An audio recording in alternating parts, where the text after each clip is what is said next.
Welcome back sa aking YouTube channel. So, ang pag-usapan natin ngayon kung paano burahin ang ating mga kiss mark o kiss mark sa, sa liig.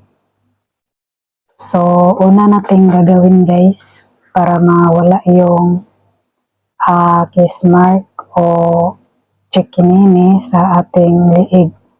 So, magkuha lang kayo ng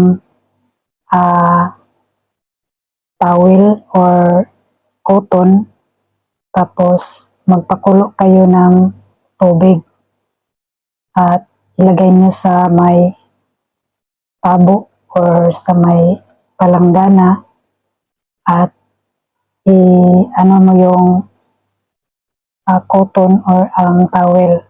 Tapos pag yung medyo kaya nyo ng init, ilagay nyo sa may chikinini or kiss mark. So, ulit-ulitin mo lang hanggang sa matanggal yung pula niya.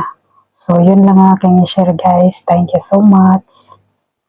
Please don't forget to subscribe my YouTube channel. Thank you once again guys.